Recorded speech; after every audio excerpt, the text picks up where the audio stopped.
पुराने से पुराना जादू, पुराने से पुराना जिन्नात, पुराने से पुराने असेब, पूरा जिस्म काबू आया हुआ है। जैसे ही आप आफा सिप्तम शुरू करते हैं, उनका जिस्म खुलना शुरू हो जाता है, इतनी तासीर है। या फिर सूरह तारिक, जो सूरह तारिक की आखिरी इन्ना यकीदुन कैदो व कैदो, वो आखिरी बड़ी मुजरब है।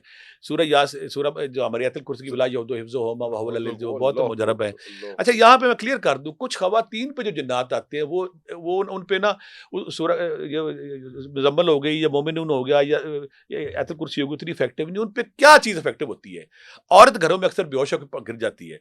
वो असेबी जिन्नात है जो सूरह शम्स से जाते हैं। अल्लाहू अकबर। अगर आप 11 बार सूरह शम्स पढ़ के उस पे फूँक मारते हैं, छिट्टा मारते हैं, फौरी तौर पे औरत उठ के बैठ जाएगी। ये वो 18 वाले असेब है जो जो जानते लोग, वो फौरी तौर पे मेरी बात जानेंगे। औरतों को जो 18 के दौरे पड़ते हैं, उसके बच्चे मरते हैं, बच्चे फौत होते हैं, वहाँ पे जो 18 का 11 दफ़ा सूरह शम्स पानी पे दम करके पीते हैं, वो ठीक हो जाता है।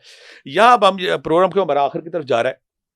अगर कोई चाहता है कि जिन्नात का इलाज करे, उसको पहला काम ये करे कि सूरह तारिक 111 बार, सूरह शम्स 41 बार, सूरह मोमिनून की आखिरी 4 याद 11 बार, ये एक ही दफ़ा पढ़े। एक ही दफा पढ़ ले। ये पानी एक बिना पिए अच्छा, इसमें पानी एक ही दफा एक पढ़ ले, दफ़ा। एक दफा पढ़ साथ क्या करना है? साथ ये करना है कि सूरह बकरा की आखिरी दुआ आका करीम ने फरमाया, जिस घर में लगाएँगे वहाँ जिन्न भाग जाते हैं।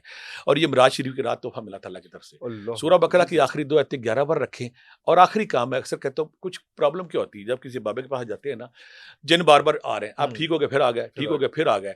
तो उनका इलाज नामुकम्मल क्यों रहता है? आपने इलाज करवाया, फिर बीमार हो गए, फिर बीमार हो गए। वो कहते हैं जी हम तो 10 साल से इलाज ही कराई जा रहे हैं। हाँ। अगर आप चाहते हैं कि आपके जिस्म में वो नूर आ जाए और फार है और आप ठीक हो जाएँ, हम्म। उसका फिर एक ही तरीका, या रकीबो या हफीज़ो 13 तस्बीहें 41 दिन। 41 दिन। अगर आपने 13 तस्बीहें 41 दिन या रकीबो या हफीज़ो पढ़ ली हैं, तो फिर ना कोई जिन्न आपके करीब आता है, ना कोई असेब होता है, ना कोई जादू होता है, ना तो आपके अंदर वो नूर, वो रोशनी आ जाती है। फिर आप कामिल ठीक होते हैं। मेरे पास जो पेशेंट आते हैं ना, अक्सर लोग पता है ठीक हो गया जी, तस्बीह नहीं बताते बाबे। तस्बीह की लॉजिक ये है कि जब वो तस्बीह ज़िक्र अज़कार करता है, तो उसके अंदर वो नूर रोशनी आती है, ताकि दोबारा उसकी चीज़ अंदर ना आए। ना उसका है। ऑरा मजबूत होता है, उसकी सेफ्टी मजबूत होती है।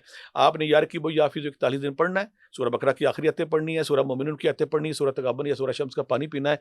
फिर आप इस काबिल हैं कि आप इनका मुकाबला भी कर सकें और सेहतमंद ज़िंदगी भी गुजार सकें।